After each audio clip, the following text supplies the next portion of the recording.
안녕하십니까. 여러분과 함께 기출동형 모의고사 해설을 함께할 민영기입니다. 자, 여러분과 이제 기출동형 모의고사 5회분을 풀도록 할 텐데요. 먼저 본격적으로 진도에 들어가기 앞서서 제가 잠깐 이렇게 오리엔테이션 비슷한 말씀을 일단 드리겠습니다. 자, 여러분들 우리가 이제 투자자산 운용사 공부를 위해서 여러분들이 모이셨는데요. 여러분들 중에 이론 강의요, 기초 이론 강의, 기본서를 가지고 하는 이론 강의를 들으신 분도 계시고, 그 다음에 이제 문제풀이 강의 들으신 분들도 계시고, 대개는 이제 둘 다 들으신 분들이 많겠죠. 둘 다 듣거나 둘 중에 어느 하나를 듣고 이렇게 강의를 수강하시는 분들이 계실 텐데요.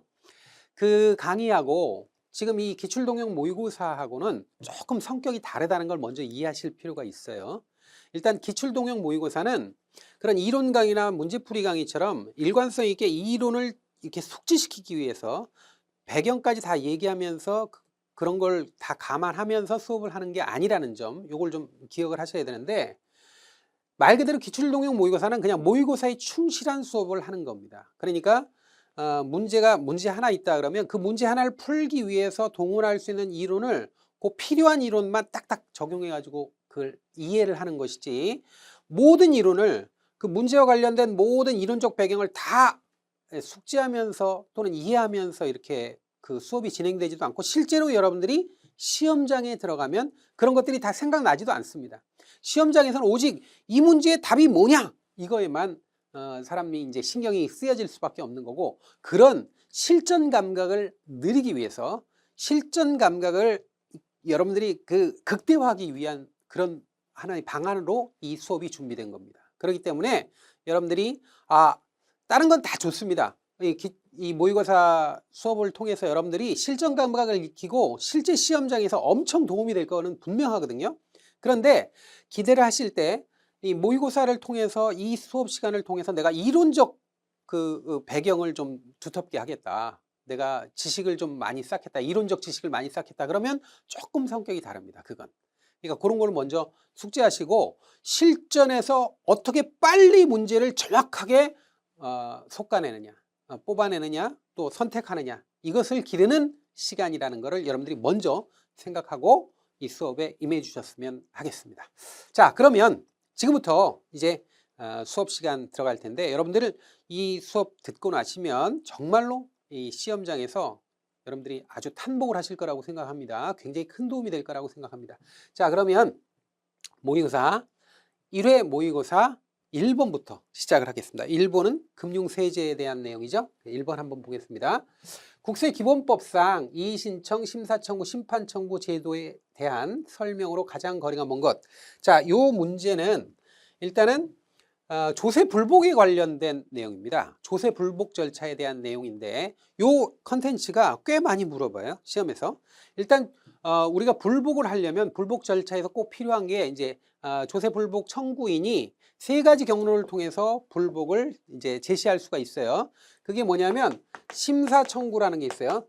심사청구라는 게 있고 심판청구라는 게 있어요. 물론 심사청구가 또 하나가 있습니다. 그 대상이 좀 다른데 요 세 가지 경로가 있는데요. 이때 심사청구, 이 가장 일반적인 심사청구는 이제 청구권자가 누구냐면, 그 대상이 누구냐면 국세청장이에요. 그러니까 국세청이에요. 국세청이고, 요때 또 하나가 심사청구는, 요거는 감사원에 심사청구 할 수 있어요. 감사원 심사청구. 근데 그건 일반적이지 않아요. 감사원 쪽은. 여긴 일반적이지 않아요. 그래서 요 두 가지가 좀 더 중요하다, 이렇게 볼 수 있습니다. 그러면 이때 심판청구의 대상은 누구냐면 조세심판원장이거든요. 여기는 국세청이 아니라 조세심판원이에요. 그러니까 요 경우에 여기 심사청구를 하느냐 심판청구를 하느냐, 이거는 청구인의 마음이에요. 청구인이 자기가 유리하다고 생각하는 곳에 그냥 하면 되는 겁니다. 그래서 조세 처분에 대해서 불복하는 불복 청구인의 경우에 이렇게 심사 청구할 수도 있고, 이렇게 할 수도 있고, 이렇게 할 수도 있는데, 이건 일반적이지 않고 대개 이 두 경로를 많이 이용합니다. 그런데 요 두 경로에서 심사청구나 심판청구, 이게 행정심판이라는 거거든요. 이게 행정심판이에요. 행정청에서 하는 거니까. 행정심판을 거쳐서 만약에 여기서 나온 결과가 청구인의 마음에 들지 않는다라고 하면, 여기에 대해서 불복한다 그러면 소송을 할 수 있어요. 소송. 요거는 이제 취소 소송이죠. 조세 취소 소송을 하게 되는데, 반드시 소송을 하기 전에 행정심판을 먼저 해야 소송을 할 수 있는 거예요. 그러니까 소송은 그냥 바로 청구인이 바로 소송할 수 없어요. 할 수 없고 심사청구, 심판청구 요 절차를 반드시 거쳐야 됩니다. 이거를 뭐라고 그러냐면 행정심판 전치주의라고 합니다. 행정심판 전치주의. 전치라는 건 뭐냐면 앞전자에다가 둘치자 써요. 좀 어려운 말인데 반드시 앞서서 심사청구나 심판청구 과정을 거친 다음에 와라 이거예요. 소송이 남발하는 것을 막기 위해서 이런 제도를 주는 겁니다. 그래서 소송을 하기 위해서는 반드시 행정심판, 즉 심사청구나 심판청구 절차가 꼭 거쳐왔어야 된다라는 거죠. 그 경로를 거쳐왔어야 된다는 거고, 그 다음에 심사청구, 심판청구 하기 전에 임의대로, 임의적 절차로 해도 되고 안 해도 되는 건데 이의신청도 할 수 있어요. 이의신청. 이의신청은 반드시 해야 되는 건 아니에요. 해도 되고 안 해도 됩니다. 이것을 임의적 절차라고 그래요. 임의라고 하는 거는 마음대로라는 뜻이에요. 쉽게 말해서. 그러니까 청구인 마음대로 이 임의적인 것이니까 청구인이 이거 해도 되고 안 해도 돼요. 그러니까 이의신청한 다음에 마음에 들지 않으면 심사청구나 심판청구로 갈 수도 있거든요. 그런데 이의신청은 그러면 해도 되고 안 해도 되는 거예요. 그러니까 이거는 임의적인 거다. 이건 이제 이의신청은 대개 보면 이제 세무서장이나 아니면 지방국세청장에게 하는 거거든요. 요거는 해도 되고 안 해도 되는 거예요. 어쨌든 요 이의신청을 해서 이렇게 오든 어쨌든 바로 이렇게 오든 이렇게 할 수 있는 거예요. 근데 소송은 좀 알아두셔야 되는 게 소송은 반드시 행정심판 요 절차를 거쳐야 된다라는 거 알아놓으시면 됩니다. 그리고 요때 불복 청구인이 이의신청이나 심사청구나 이 소송이나 이 과정을 거쳐올 때 항상 제기하는 기간은 예외 없이 90일 이내입니다. 90일 꼭 기억하세요. 이거 90일 이내요. 90일 이내라는 거 요거 꼭 기억하셔야 됩니다. 90일 요것도 알아놓으세요. 90일도 바꾸니까. 그러면 요걸 토대로 해서 문제를 한번 보겠습니다. 지문 1번 보죠. 심사청구와 심판청구는 취소 소송의 전제 요건, 전제라고 그랬죠? 그러니까 반드시 해야 된다는 거예요. 그러니까 반드시 소송하기 전에 심사청구나 심판청구를 해야 돼요. 그래서 이걸 행정심판 전치주의라고 좀 유식한 말로 그런다고 그랬죠. 그 다음에 2번 심사청구는 세법에 따른 부당한 처분에 대해 심판원장에게 불복할 수 있다는 거다 이렇게 돼 있는데 심판원장에게 하는 건 뭐죠? 조세심판원장에게 하는 거는 심사청구가 아니라 심판청구죠. 그러니까 심사청구가 아니라 이거 한 글자 틀린 거예요. 심판청구라고요. 그래서 2번이 정답이 되는 겁니다. 2번이 답이고 3번 심판청구는 처분청이 처분을 안 날로부터 90일 이렇게 돼 있어요. 90일 꼭 기억해야 돼요. 자, 그 다음에 4번 이의신청은 청구인의 선택에 따라 생략할 수도 있어요. 이의신청은 해도 되고 안 해도 된다 그랬죠. 임의적이라는 거잖아요. 임의적이라는 거. 마음대로 해도 되고 안 해도 된다 이 얘기죠. 그러니까 꼭 해야 되는 건 아니에요. 선택에 따라 생략할 수도 있다라는 거 이렇게 알아놓으시면 되겠습니다. 그래서 1번이 이렇게 해서 끝난 겁니다. 자, 다음 문제 보죠. 2번 국세기본법에 따른 납세 의무에 대한 설명으로 가장 거리가 먼 것. 납세 의무와 관련되는 겁니다. 자, 그러면 여기서 1번 보면 납부 독촉된 때는 납세 의무가 소멸한다 이렇게 돼 있는데 요거 1번이 답이에요. 1번이 답이에요. 일단 답으로 이렇게 체크를 해놓고 그러고 나서 제가 설명을 드릴게요.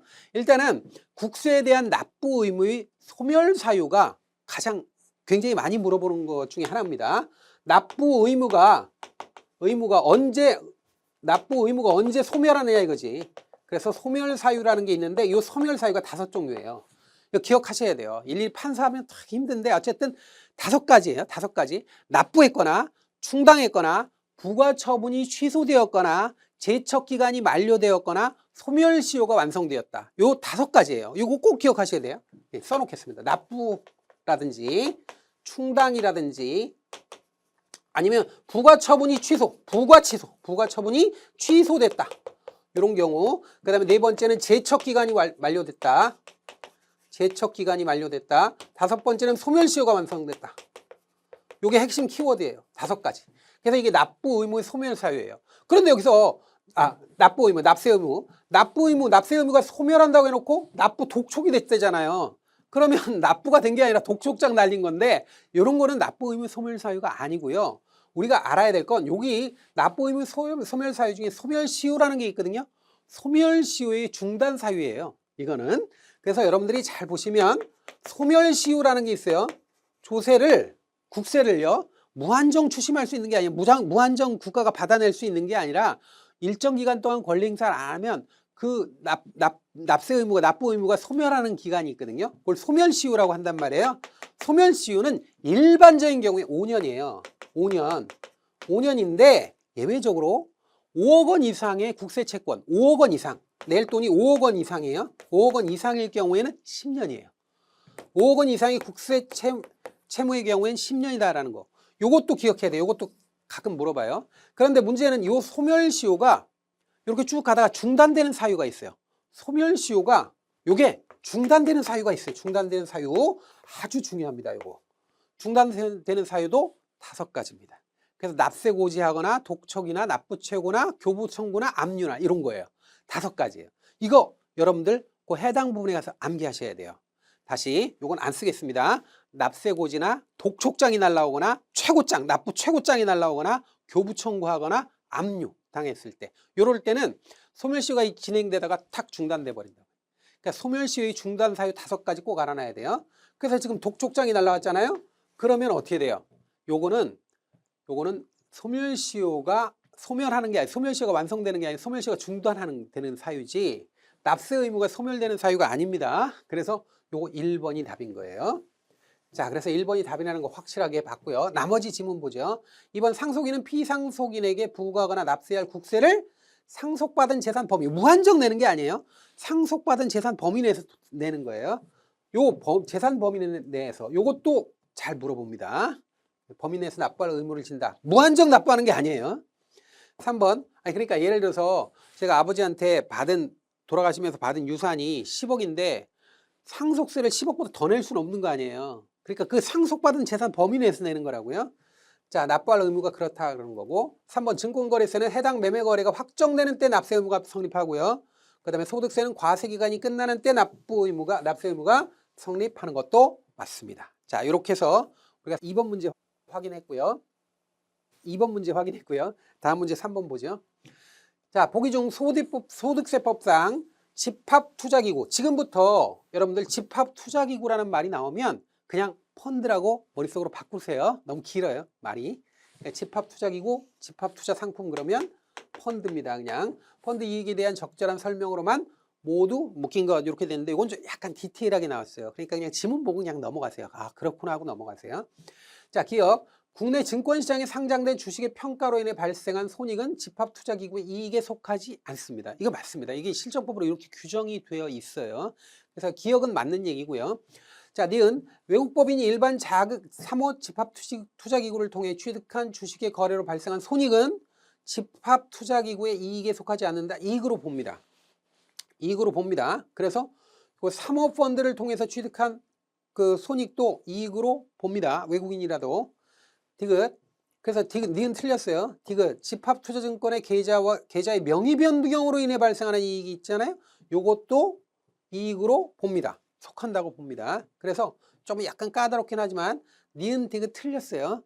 그래서 기억만 맞습니다. 그래서 기억이 정답입니다. 1번 정답 이렇게 확인하시고, 약간 외진돼 있는 건데 이런 지문이 있구나라는 거 숙제해 놓으시기 바랍니다. 이렇게 확인하시고요. 다음 문제 보겠습니다. 4번. 보기의 소득에 대한 원천징수세율을 가장 높은 것부터 순서대로 나열한 것은 이렇게 돼 있는데, 이것도 중요한 거니까 암기를 좀 할 필요가 있습니다. 일단은 비실명 거래로 인한 배당 소득은 45%예요. 자, 비실명 거래의 경우에 페널티성이 굉장히 강하죠. 자, 다음에 이제 비영업대금의 이익이라고 돼 있는데, 여러분들 영업대금이 무슨 뜻이죠? 대금을 영업으로 하는 게 영업대금이에요. 대금이란 말이, 대금이 대자가 빌려줄 대자입니다. 이건 돈이란 뜻이죠, 여기서는. 그러니까 돈을 빌려주는 것을 영업으로 하는 업. 그러니까 돈을 빌려주는 걸 전문적으로 해서 벌어먹고 사는 사람을 영업대금이라고 그래요. 그런 일을. 그러니까 돈을 빌려주는 일을 영업으로 하는 거예요. 그런데 비영업대금이라는 거는 돈을 빌려주는데 내가 무슨 사채업자가 아니고 그냥 친구한테 돈 빌려주거나 누구한테 돈 빌려주는 걸 이제 비영업대금이라고 그래요. 그러니까 친구한테나 아니면 친지한테 돈을 빌려주는, 그러니까 전문적으로 빌려주는 업을 하지 않지만 그냥 소소하게 빌려주더라도 이자는 받잖아요. 그러면 이때 이 이자가 비영업대금 이익이 되는 겁니다. 이 비영업대금 이익의 경우에는 그냥 25%로 그냥 이렇게 해서 분리과세하죠. 25%다 이렇게 알아놓고요. 그 다음에 채권의 환매조건부 매매 차익은 그냥 14%입니다. 이건.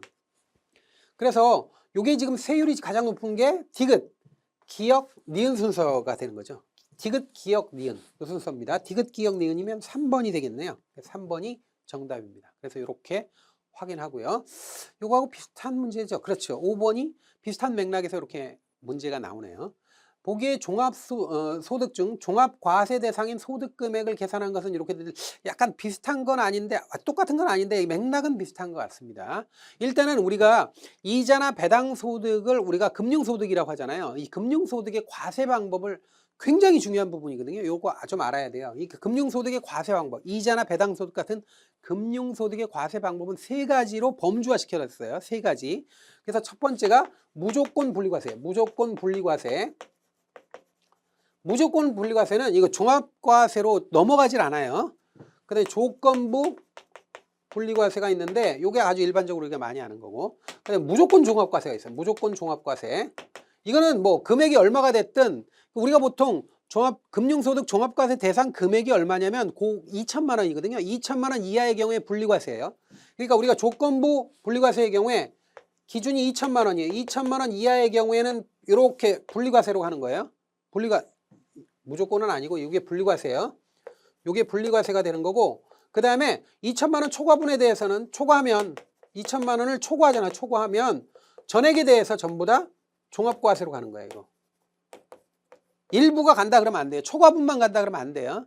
그러니까 2천만 원 초과하는 경우에 종합과세로 갑니다. 전액 일단. 물론 그때 이제 세율은 달라지지만, 그래서 이 종합과세로 이렇게 간다. 요게 이제 조건부 분리과세인데, 무조건 그 종합과세라는 게 있단 말이에요. 무조건 종합과세는 이 소득 원천 중에 금융소득이 2천만 원 이하라도 이게 뭐냐면 원천징수 대상이 아닌 금융소득 있죠. 원천징수 할 수가 없는 그런 대상의 그 금융소득, 이자나 배당소득의 경우에 원천징수를 할 수가 없어요. 원천징수 할 수 없거나 아니면 대상이 아닌 이자나 배당과 같은 금융소득의 경우엔 무조건 종합과세로 넘어갑니다. 이렇게 분류가 된다라는 거예요. 근데 우리 시험에서는 바로 이 분리과세 되는 항목, 무조건 분리과세 되는 항목이 아주 시험에 잘 나오는 편이죠. 그럼 어떤 게 나오느냐면 대표적인 게 뭐 직장 공제의 초과 반환금 같은 거. 그다음에 조금 전에 봤지만 비실명 거래로 인한 이자나 배당 소득 45% 분리과세하고 끝나거든요.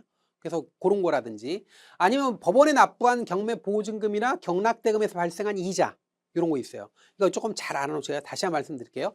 법원에 납부를 했는데 뭘로 납부를 했냐면 경매 보증금이나 경락대금을 납입하기 위해서 법원에 넣었는데 그 법원에 집어넣은 그 상태에서 그 사이에 이자가 발생할 수 있거든요.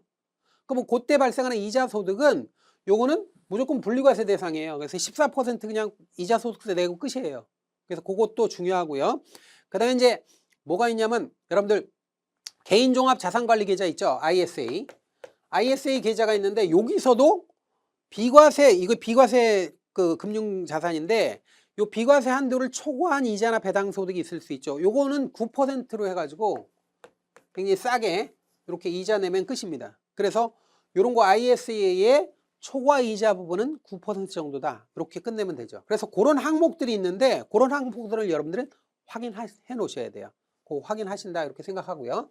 자, 그러면 5번 문제 보겠습니다. 종합과세 대상인 소득금액을 계산한 것이 뭐냐라는 건데 1번 국내 예금에서 발생한 이자 소득 이거 2천만 원인데 의제배당이라는 데 있지만 어쨌든 배당이잖아요. 요거 1200만 원이니까 벌써 어떻게 돼요? 요거는 2천만 원을 초과하죠. 그러면 이제 종합과세로 넘어가야 돼요. 그러니까 이게 두 개가 합쳐서 얼마 됩니까? 3200만 원은 종합과세로 넘어가고 이 종합과세로 넘어가니까 당연히 여기서 여기 나오네요. 법원에 납부한 경락대금 이자 소득 요거는 금방 말씀드렸지만 경락대금이나 아니면 경매보증금을 법원에 납부했을 때 그 사이 이자가 발생하는 거는 분리과세 된다 그랬잖아요. 무조건 분리과세. 종합과세는 넘어가지 않아요. 이건 빼야 돼. 빼고 근무직인 회사로부터 지급받은 근로소득 있죠. 4,800만 원 합산해가지고 종합소득세 신고해야 됩니다. 5월 달에. 그래서 요거만 빼고 요 세 개를 이제 더해야 되죠. 그러면 얼마가 되죠? 3,200만 원, 4천만 원, 8천만 원이네요. 그래서 3번이 정답이 되는 겁니다. 이렇게 해서 이런 내용들을 꼭 확인을 잘 해 놓으셔야 됩니다. 자, 우리 소득이라고 하는 게 원천별로 소득이 8가지 원천이 있잖아요. 기본적으로 사업소득, 근로소득, 기타소득, 연금소득, 사업소득, 그러니까 금융소득, 지금 우리가 공부하고 있는 게 금융소득이니까 금융소득 대표적인 이자 배당소득 있죠. 이자소득, 배당소득, 사업소득, 근로소득, 기타소득, 연금소득 이렇게 있잖아요. 요거는 이제 종합소득세 그 대상이 되는 거고, 그 나머지 이제 퇴직소득이나 아니면 양도소득 같은 건 일시적으로 발생하는 거잖아요. 요건 분류과세 하는 거예요. 그래서 종합과세 하느냐 분류과세 하느냐 이런 것도 좀 생각을 하셔야 됩니다. 자, 그래서 5번 문제 이렇게 해서 해결했고요. 그 다음 문제 보죠. 6번. 자, 이번엔 양도소득에 대한 설명으로 가장 적절한 거, 맞는 거 찾는 거네요. 일단 맞는 거 찾는 건데, 자, 요거는 그냥 지문 보면서 이야기하겠습니다. 1번. 양도소득의 총 수익 금액은 양도 당시의 실질 거래가액을 기준으로 하는 거예요. 이거 맞는 거예요. 지금 적절한 거 찾는 거니까 1번이네. 그러니까 1번이 그냥 맞네요, 그냥. 1번 틀린 데가 없어요. 그래서 1번이 정답이겠네. 1번 맞고요. 2번. 외국법인이 국내 비상장 주식을 매매한다. 이 비상장 주식 매매했을 때 양도세 내느냐? 무조건 다 냅니다. 그래서 이건 과세하지 않는다. 아니에요. 외국법인이고 상관없어요. 그냥 과세합니다. 그래서 2번 틀렸고요. 3번. 법인의 현물 출자로 인해 자산을 이전할 경우 양도세 과세하지 않는다. 현물 출자도 어쨌든 과세합니다. 재산적 가치가 있는 거를 양도했으니까. 그 다음에 4번. 1세대 보유하고 있는 1고가주택을 양도한다. 만약에 1세대 1주택이다. 이러면은 양도세 비과세예요. 그런데 고가주택이라고 그랬잖아요. 고가주택은 예외적으로 과세합니다. 그래서 4번 틀렸죠. 그래서 여기 6번은 맞는 거 찾는 거니까 1번이 정답이 되겠습니다. 자, 다음 문제 보죠. 7번. 요번엔 증여세에 대한 내용이네요. 증여세 절세 전략입니다. 이거는 이제 암기하는 건 아니에요. 이거는 뭐 암기하고 뭐 이러는 항목은 아니고 좀 이해하실 필요가 있어요. 거리가 먼 것과 하는 겁니다. 1번. 미성년자에게 10년간 항상 우리가 보통 우리가 증여세를 이게 증여세 계산하는 기간은 요 단위 기간은 10년 단위잖아요. 그러니까 10년 단위로 생각을 해야 돼요. 10년간 2천만 원 증여한다면 증여세 안 내도 되죠. 근데 1번 맞는데 미성년자에는 2천만 원, 10년 2천만 원, 성년자에는 5천만 원 이렇게 됩니다. 그래서 1번 맞고요. 2번. 같은 금액을 증여하더라도 증여자가 미리 여러 명일 경우에 증여세 부담이 줄어들죠. 왜냐하면 증여세는 증여자별 그리고 증여받는 수증자별로 과세되는 거예요. 그러니까 이걸 쪼갤수록 증여세가 줄어들어요. 그래서 3번. 자녀에게 증여하는 경우 고평가되어 있는 자산보다 아직 저평가되어 있는 자산을 우선 증여하는 것이 더 유리하다. 이것도 요령이죠. 그러니까 저평가 재산을 증여하는 게 유리하다라는 거. 그 다음에 4번. 자녀에게 증여하는 경우 기대 수익률이 높은 자산보다 기대 수익률이 낮은 자산을 우선 증여하는 것이 더 유리하다. 아니죠. 이게 틀렸죠. 그러니까 우리가 이거를 뭐라 그러냐면 증여세 절세 전략 중에 레버리지를 활용한 증여 전략이다 이렇게 얘기하는데 이때 레버리지를 활용한 증여 전략의 내용이 뭐냐면 가급적 기대 수익률이 높은 자산을 증여하는 게 유리하다는 거예요. 기대 수익률 낮은 거보다. 아시겠죠? 그래서 이런 내용이 지금 4번이 틀린 겁니다. 그래서 4번이 틀렸으니까 4번 정답 확인하시고요. 이 내용은 가볍게 읽어보고 넘어가셔도 되겠네요. 자, 이렇게 해서 우리가 금융세제 끝내고요. 그 다음 문제 보겠습니다. 8번. 이번엔 신탁에 대한 내용이네요. 자, 신탁에 대한 설명으로 가장 적절한 거 물어보는데요. 일단 신탁에 대한 말씀 좀 드릴게요. 신탁은 믿을 신자에다가 탁자가 부탁한다 할 때 탁자예요. 신탁의 의미를 좀 생각을 해보겠습니다. 일단 신탁은 신탁 관계인이라는 게 있어요. 우리가 민법 같은 거 여러분들이 공부하시면 대개 민법에서 계약 같은 거는 계약은 계약 관계자가 둘이거든요. 청약자, 승낙자. 그 다음에 보험은 보험 관계인인데 보험 관계인은 넷이에요. 넷. 그래서 보험자, 보험 계약자, 그 다음에 피보험자, 보험 수익자 이렇게 돼 있어요. 그래서 넷인데 신탁은 신탁 관계인이 기본적으로는 세 명. 셋인데 뭐냐면 위탁자가 있어요. 위탁자. 위탁자는 부탁을 하는 자가 있어요. 그 다음에 수탁자가 있어요. 부탁을 받는 자가 있어요. 대개 이제 금융상품의 경우 위탁자는 고객이고 수탁자는 금융회사가 되는 거죠. 금융상품의 경우에, 신탁상품의 경우에. 그 다음에 이제 수익자가 있어요. 수익자. 신탁의 이익을 받는 자인데 대개 위탁자와 수익자가 같을 수도 있고 다를 수도 있어요. 위탁자와 수탁자가 같으면 자익신탁이라고 그래요. 자익신탁. 위탁자와 수탁자가 다르면 타익신탁이라고 해요. 타익은 타인의 이익을 위한 신탁이다 이렇게 얘기합니다. 그래서 위탁자, 수탁자, 수익자 요 관계를 좀 알아놓으시고 위탁자는 형식상의 재산 소유자고 수탁자는 그러니까 위탁자는 재산을 위탁하는 자, 부탁하는 자고 부탁을 받는 자가 수탁자다 이런 거 꼭 기억하셔야 돼요. 자, 그러면 대개 보죠. 여기 위탁자가 있어요. 고객이라고 가정을 해보죠. 여기 수탁자가 있어요. 금융회사 또는 신탁회사가 있다. 수탁자, 위탁자, 수탁자가 있다. 그러면 위탁자는 자신의 돈이나 재산을 이렇게 돈이나 재산을 이렇게 수탁자에게 소유권을 이전해요. 그럼 수탁자는 그 신탁 계약에 따른 그 자신의 해야 될 업무를 하면서 생긴 수익을 다시 위탁자나 아니면 수익자에게 돌려줘. 수익자에게 돌려주는 게 맞죠. 수익자에게 이렇게 배당의 형태로 돌려주는 거예요. 이렇게 돌려주는 거예요. 이때 돈을 맡기면 금전신탁이라고 그래요. 재산을 맡기면 재산신탁이라고 하고, 부동산 맡기면 부동산신탁이라고 하고, 주식을 맡기면 주식신탁이라고 하고, 뭐 채권을 맡기면 채권신탁이라고 하고, 너무 많아요. 근데 대개 시험에 나오는 거는 금전신탁이죠. 금전신탁을 하게 되는데 돈을 맡기고 당신이 운용을 잘해 주시오라고 하게 되는데, 대개 보면 위탁자가 수탁자에게 돈을 맡길 때 운용을 지시하는 경우하고 운용을 지시하지 않는 경우가 있는데, 운용을 지시하는 경우를 특정 금전신탁이라고 하고 운용을 지시하지 않는 것을 불특정 금전신탁이라고 그래요. 근데 어쨌든 운용 지식을 할 수도 있고 안 할 수도 있어요. 그런데 여러 가지를 할 수 있긴 있는데 할 수 없는 게 있는데 뭐가 있냐면, 여기다가 이렇게 위탁을 했잖아요. 위탁을 했는데 운용자를 지정하는 건 못해요. 운용을 당신이 해주시오, 뭐 김말동이 운용을 해주시오, 이렇게 운용자를 지정하는 건 못합니다. 그러니까 일상적인 운용 지시를 뭐 할 수도 있고 안 할 수도 있는데 되게 운용 지시 안 하거든요. 운용 지시 안 하는데 운용 지시를 할 수도 있어요. 특정 금전신탁은. 근데 안 되는 건 뭐냐면 운용자를 지정하는 건 안 돼요. 그러니까 그런 거는 좀 기억을 하시면 되겠습니다. 그래서 그런 기본적인 내용을 보고 그다음에 지문을 조금 더 통해서 우리가 좀 살을 붙여서 공부를 해보도록 하죠. 일단 적절한 거 맞는 거 찾는 겁니다. 1번, 신탁은 위탁자가 재산권을 수탁자에게 이전 또는 처분하는 것으로 수익자 그 명의인이다. 이게 느닷없이 왜 수익자가 나와요? 명의인은 이거 뭐냐, 위탁자가 수탁자에게 돈이나 재산을 완전히 넘겨서 재산권, 즉 소유권까지 사실은 넘기는 거예요. 그러니까 소유권이나 명의가 수탁자에게 넘어가는 겁니다. 이런 구조로 되어 있는 거예요. 그러니까 수익자가 아니라 수탁자가 명의인이 되는 겁니다. 1번 틀렸고, 2번, 재산신탁의 관리 및 처분으로 인한 제3자의 권리와 의무는 수익자에게 귀속된다라고 되어 있는데, 신탁의 이익을 수익자에게 주는 거지 관리 및 처분으로 인한 권리 의무 있죠. 관리나 처분을 얘가 계속 관리나 처분을 하면서 계속 해가지고 신탁 재산을 유지해야 되잖아요. 그 신탁 재산을 유지할 때 그 명의는, 권리 의무는 수탁자에게 귀속되는 거예요. 수익자에게 귀속되는 게 아니라, 이걸 잘 기억하세요. 수익자는 신탁의 이익을 먹는 걸 뿐이에요. 그래서 2번 틀렸고, 3번, 위탁자는 유언으로 신탁 설정할 수 없다. 이거 말도 안 되죠. 대개 유언으로 신탁하는 경우가 많아요. 유언 대용 신탁이라고 그래요. 이걸 유언으로도 할 수 있습니다. 3번 틀렸고, 그러면 당연히 4번이 답이 되겠네요. 4번, 위탁자는 수탁자에게 신탁재산상의 권리를 행사할 수 없다. 이거 맞습니다. 그러니까 운용 지시는 할 수 있어요. 위탁자가 수탁자에게 운용 지시는 할 수 있어요. 운용 지시는 할 수 있지만 재산상의 권리를 행사할 수는 없어요. 왜냐하면 재산상의 권리는 넘어갔잖아. 명의가 수탁자에게 넘어갔잖아요. 그러니까 권리 행사를 직접 할 수는 없는 겁니다. 그래서 4번이 정답이 되는 겁니다. 이렇게 해서 8번 신탁에 관한 내용을 우리가 봤습니다. 자, 그 다음 문제 보겠습니다.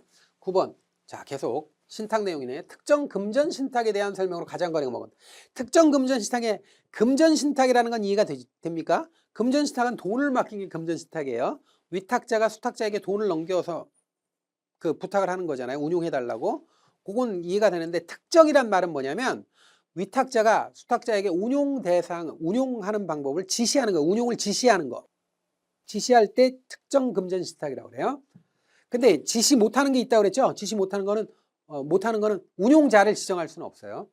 자, 그래서 일단 그걸 한번 보겠습니다. 거리가 먼 것. 1번. 특정 금전 신탁의 위탁자는 수익자와 다를 수 있어요. 물론 위탁자와 수익자가 같을 수도 있고 다를 수도 있는 겁니다. 그건 뭐 특정 금전 신탁이든 다른 신탁 다 마찬가지입니다. 그래서 1번 맞고요.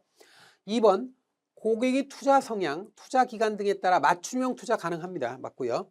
3번. 위탁자가 운용 대상, 운용 방법, 운용 조건, 운용자. 이거 나왔어. 운용자.